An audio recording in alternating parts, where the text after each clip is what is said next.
Good morning and welcome to the Business Lens of Rapid TV Abuja. It is great to have you with us on this edition where we look at how all the numbers and figures directly affect you and your businesses. My name is Divine Alex. So let's begin with the key business trends that matter right now, starting from the headlines.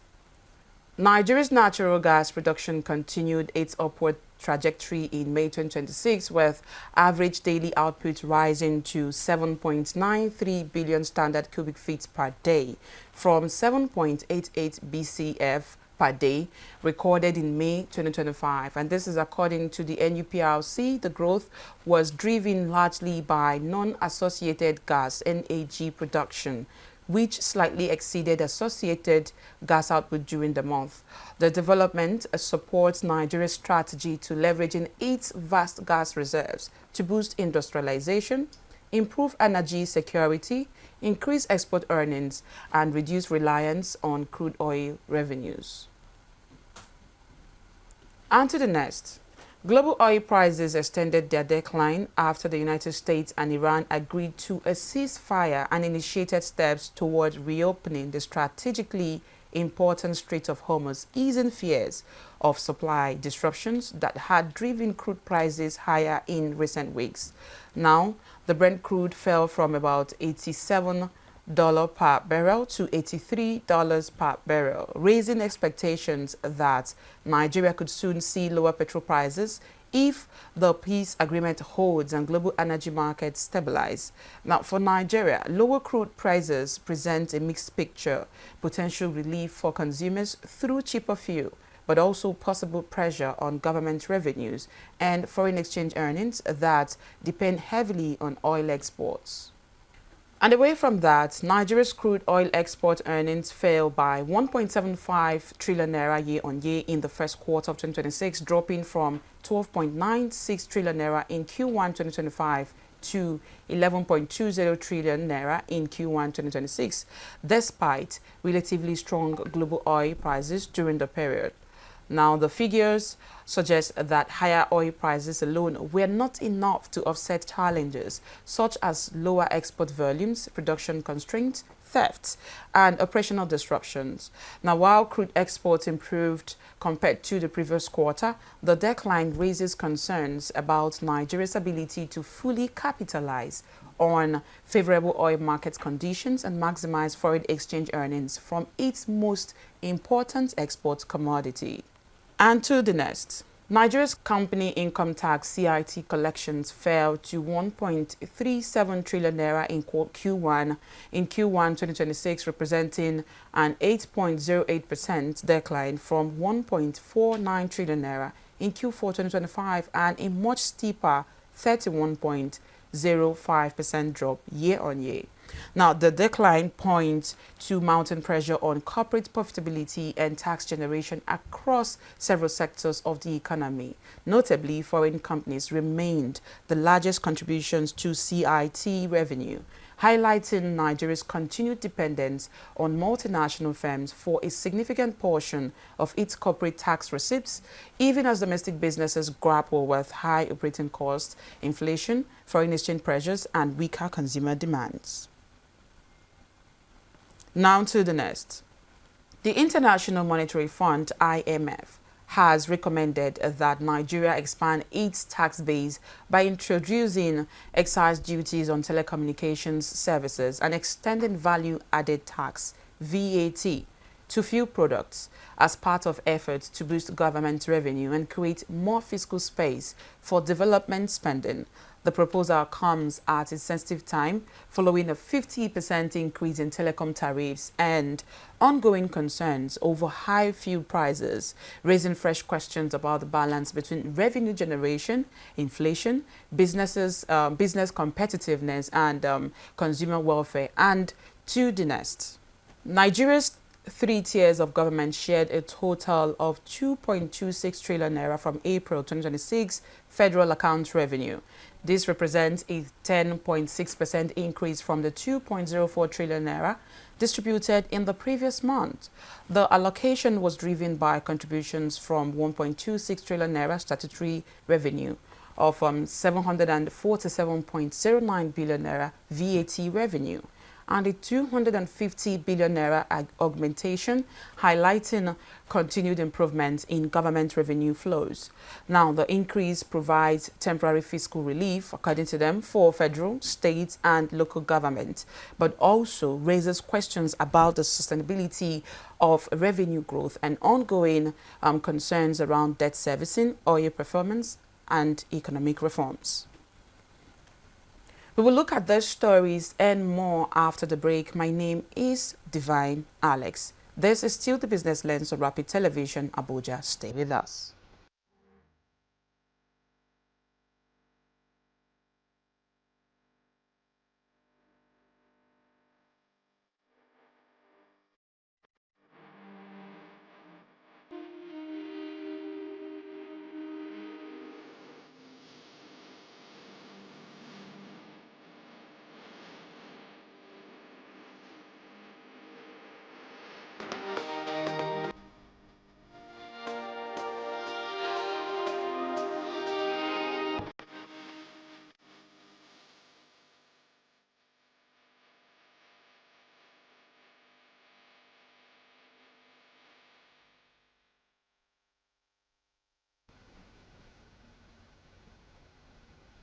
You are welcome back. This is still the Business Lens on Rapid TV Abuja. My name is Divine Alex. Now, the IMF's latest Article 4 consultation on Nigeria has reopened one of the biggest policy debates in the country: how to raise government revenue without worsening the cost of living crisis. The fund is recommending additional tax measures, including extended VAT to fuel products and introducing excise duties on telecommunication services, despite fuel subsidy removal, rising energy costs, and a recent 50% telecom tariff increase. The IMF argues that Nigeria's revenue remains among the lowest globally relative to GDP, and that stronger revenue mobilization is needed to fund infrastructure, social spending, and development priorities. However, it also cautions that any tax measures should be accompanied by robust social protection systems that shield vulnerable Nigerians. This is what we are going to be having the conversation on, and joining me in the studio to discuss this is economist Abiola Adekule from Keto Markets. Good morning, economist Abiola. Good morning, Divine. It's been a while we had you here. I don't know. I feel like it's been a while that we had you on the Business Lens. Did you disappear on us, or you just went somewhere enjoying Just tell life? me you missed me. I've missed you too. Okay, so let's go straight into the conversation. Yeah. I know that even when I was reading out the headlines and I talked about the fact that IMF is urging Nigeria to expand, and you made an exclamation. Yeah. So what was the first thing that came to your mind when you heard that headline?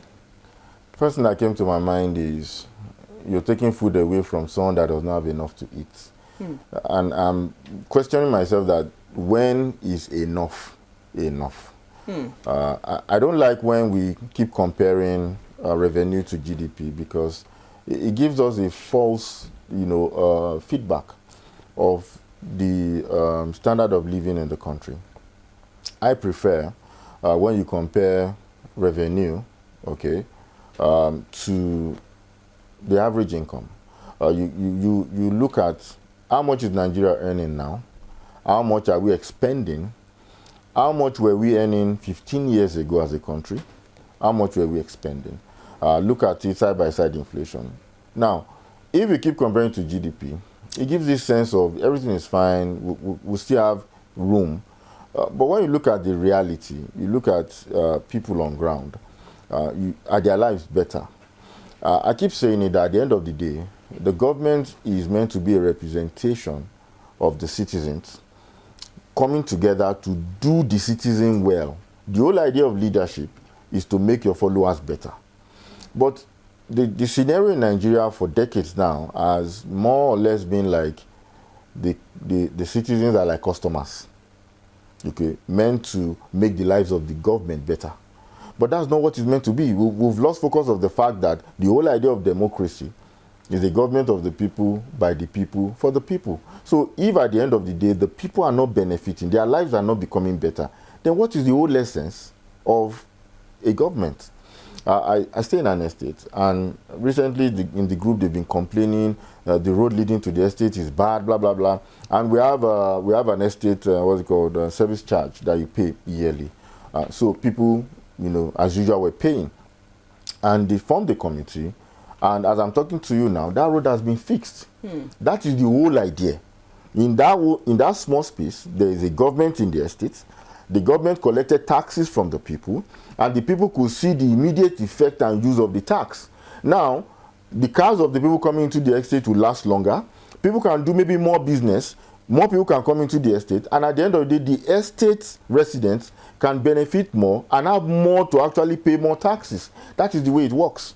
But in a situation where you've been receiving tax, collecting tax for decades, and we practically cannot see a commensurate improvement when you compare it to the amount you're taking from people, but you still now want to take more, the question is, what exactly is the function of the tax, if not to better the lives of the people?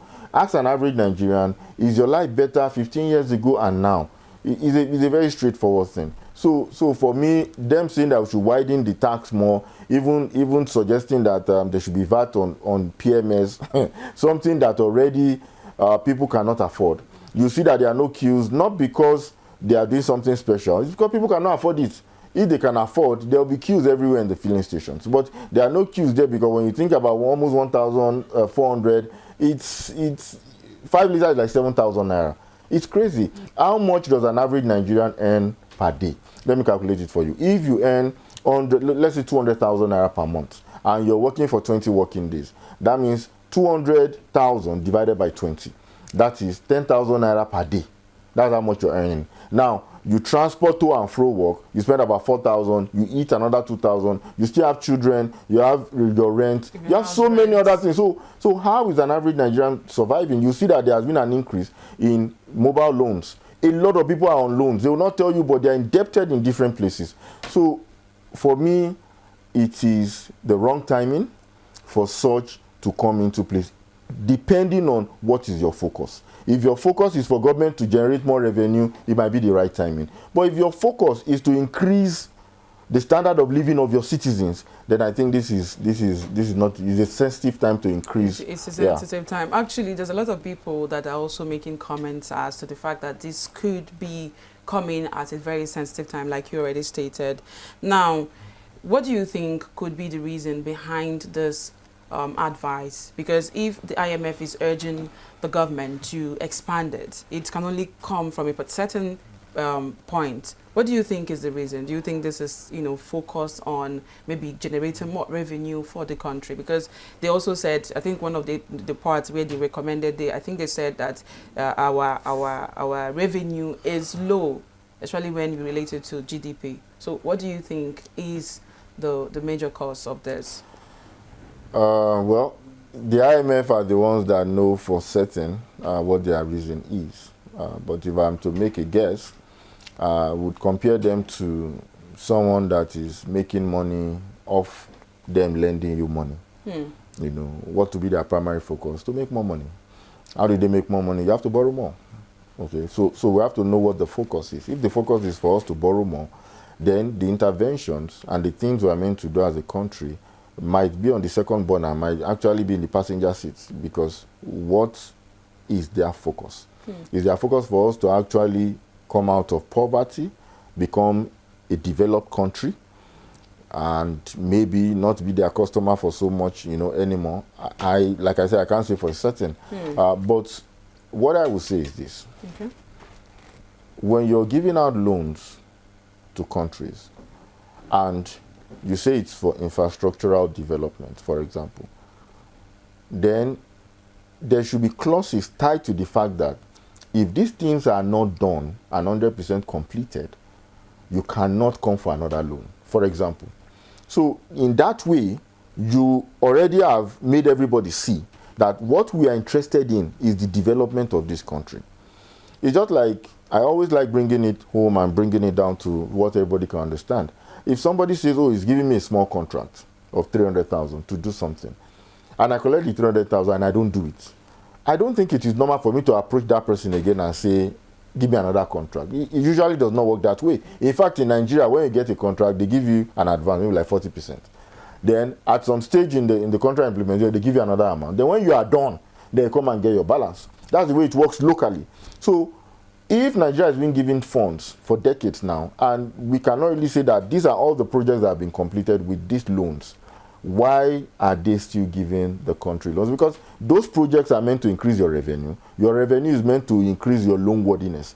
But you've completed, you've not completed, you're still being given. So what exactly is the focus of the IMF at the end of the day? You know, your guess is now as good let's as look mine. at the fact that a lot of people, and you as well, said that this is coming at the wrong time. Because if we talk about the wrong time, it's because of the fact that petrol is really high. And there was also a recent 50% increase on tariffs on telecom services. Now, would these taxes risk worsening inflation and reducing consumer spending? It definitely will increase inflation, because as it is now, divine people don't have money. If I can say it in pidgin, so that people understand what I'm saying. People don't So get the money. people don't get money. The average disposable amount of an household has shrunk so much within the past 1 decade that a family before that was using 30% of his income, for example, on living, on food, for example, are now using more than 100% of their income on food, meaning that every other thing they have to satisfy has to come from external sources, including loans. So definitely, inflation at the end of the day is few money, chasing, goods, or you have a lot of money chasing the same amount of goods. Either way, either cost push or whatever, inflation will increase because people don't have enough money to buy what they are meant to buy. That means they cannot afford it. And if you're increasing taxes, what it means is that those taxes are going to further impoverish the people because the funds they have available will now be reduced again. So they cannot still afford as much as they could even just 2 months ago. So definitely inflation is going to increase, and the inflation increasing would have been interesting if those taxes will come around as a cushioning effect on people.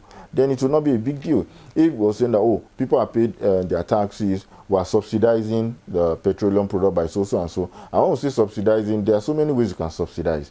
There are so many ways you can give people cushioning effect. For example, I'm on band A, for example, in electricity, and the services so far is like band C. But you keep charging me band A. Now, you could say, okay, these guys have not been living up to what we're meant to, do for them.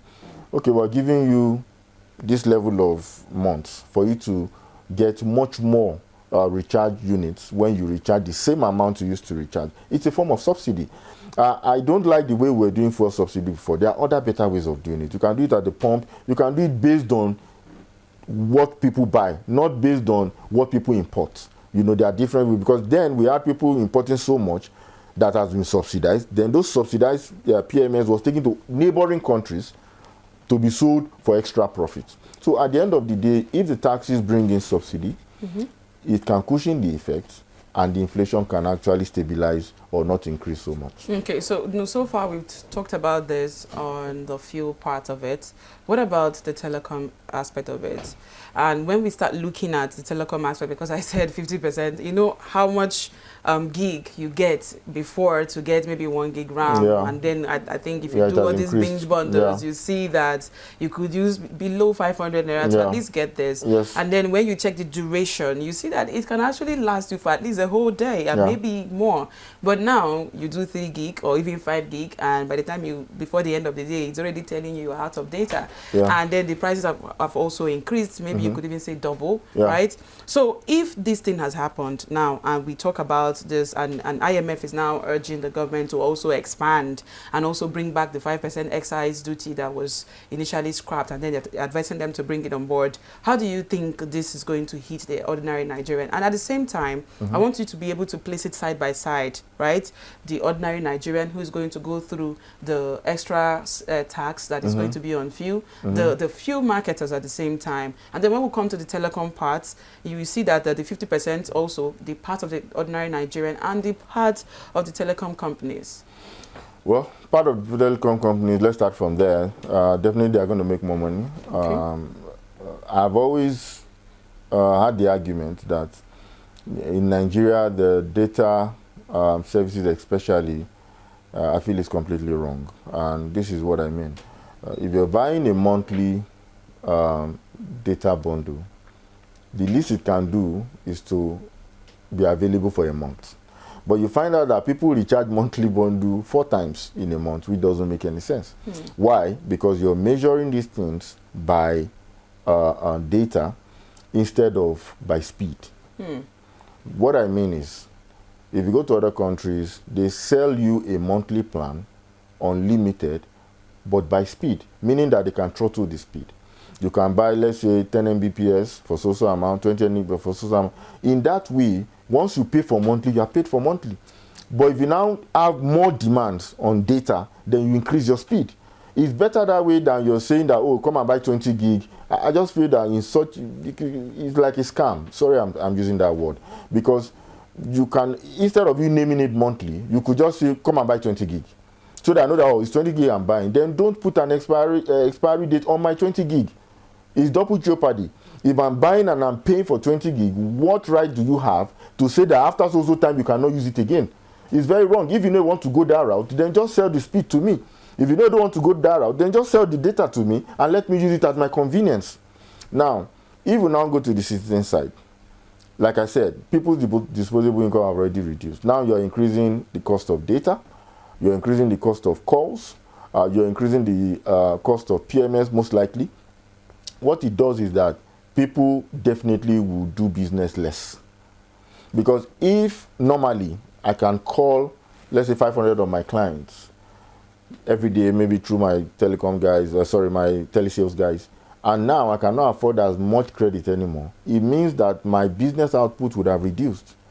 Meaning that I cannot do business as much. It's the same thing with interconnectivity of roads. If you have good interconnectivity of roads and rails, you'll see that an average economy will blossom and do more. Go and look at China. There's so much interconnectivity of rails because they've been doing it for decades. So people can easily do business everywhere. I was discussing with someone just over the weekend that what is stopping us in Nigeria from having train stations, trains coming from neighboring cities to places like Abuja and Lagos. Meaning that in Abuja, you have a train coming every day from Lokoja, from Mina, from Bida, from Lafia, from Kefi, from Makodi, and people can live there and work here. When you have interconnectivity, it increases business. The same thing with calls, the same thing with fuel. If people cannot afford to buy PMS, then business reduces generally. If people cannot afford to call, because you find out that most calls are not really for personal reasons. A lot of calls are for personal reasons, but for business owners, they know that their business thrives a lot on calls and people being able to communicate with them. But when now, last week someone was telling me that, sorry, I've been offline for like 48 hours. I don't have money to buy data. Although his own might be for personal reasons, but he's also a businessman. He's in the real estate sector. That means that maybe for those 2 days, some deals might have come and he would have missed it because he practically did not have even the 500 naira to buy the data. Because data, and if I want to buy 500 naira data, it might be for 1 day. Which I told you might not even be enough for some people, depending on the capacity of things that you use the data for. Okay, now, so the IMF specifically mentioned Nigeria's low revenue to GDP ratio. The question is this: should government be looking for new taxes, or should it first improve collection efficiency and plug leakages?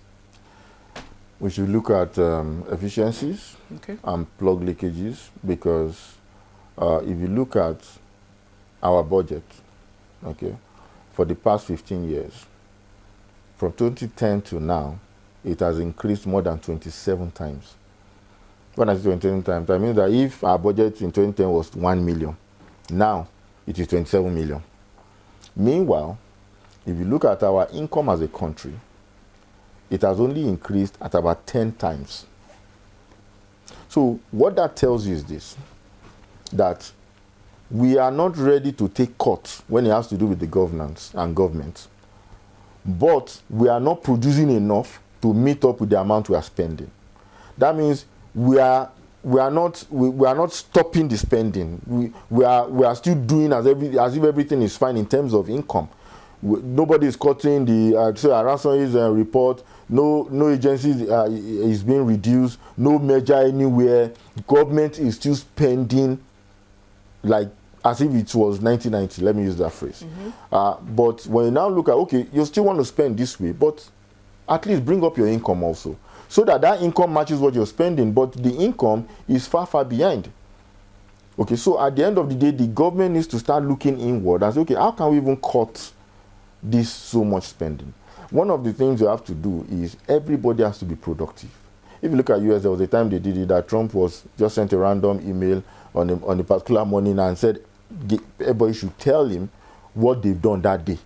Just tell me as a government staff, what have you done that day? So you find out that you have a government where not everybody is specifically or productive. You have it in states also. I'm talking about federal government. I'm talking about state, federal, and local government. You get to some local government, there's nobody there. You only see people maybe when there is something to be paid. Then people come around. You even doubt if there's somebody working here.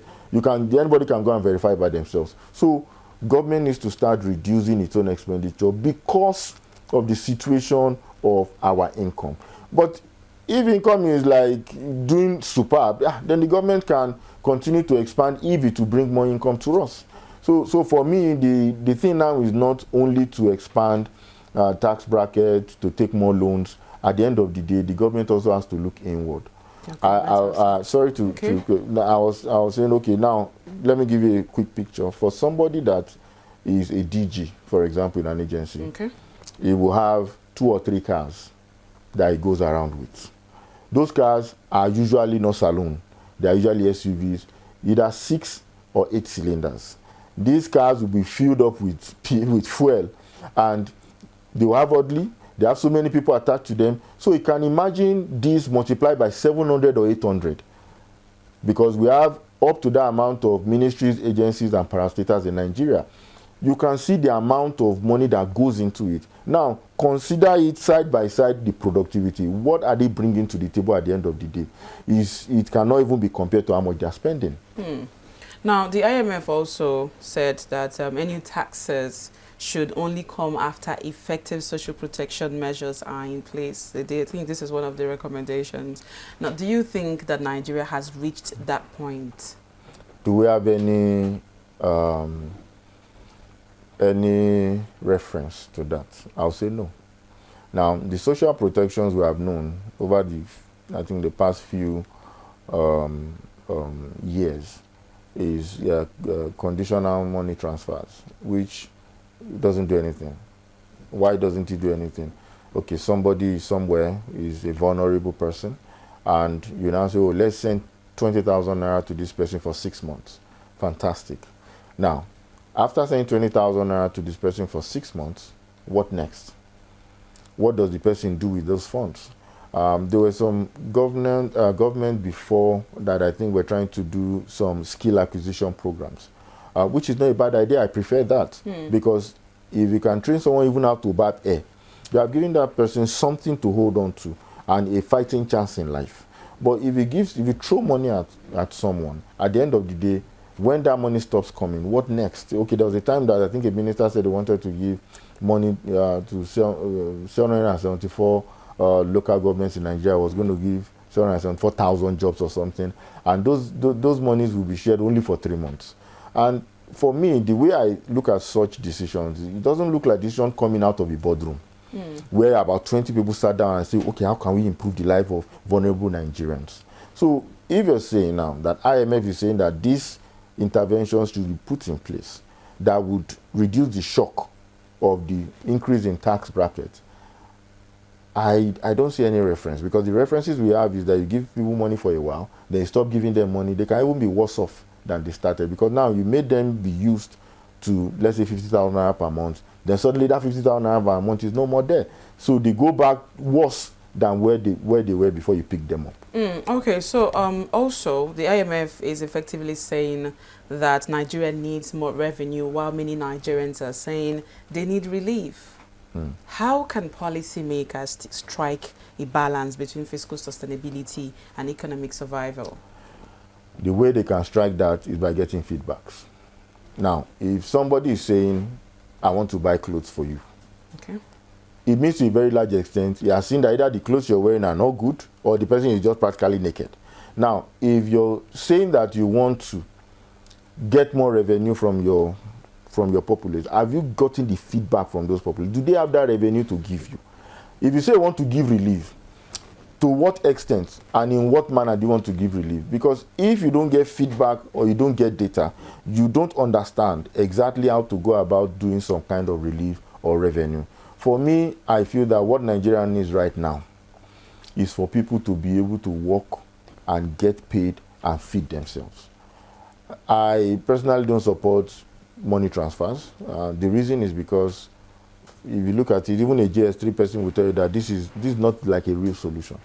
Now, I would rather people get trained on so many things, and these things can start from the local government level. If you call for trainings and say, we're going to train you and give you a stipend to transport you and feed you during the training, it sounds more sustainable. Because now you have trained people on sewing, on cobbler, on whatever they cannot go to learn in school for 4 years, something they can easily learn under 1 month. A skills. Yeah, a skill. Now, that would ensure that your populace, at the end of the day, at least have a fighting chance. By the time some of them will eventually grow in those things, then you can get more revenue from them, not the other way around. You don't demand before you give. You give, then you can demand. And the demand at the end of the day is meant to be for the people. So we keep treating the government as if they are not part of the people. They are there for the people. So if the government will say, oh, the people are number one, you see that a lot of policies do not need arguments. We will just say, oh, everybody just knows that, oh, this is what we need to do. Why? Because we know that at the end of the day, it's for the people. At the end of the day, it's for the people. Yeah. Thank you so much for that one. Thank you. Now, the bigger question is not whether Nigeria needs more revenue.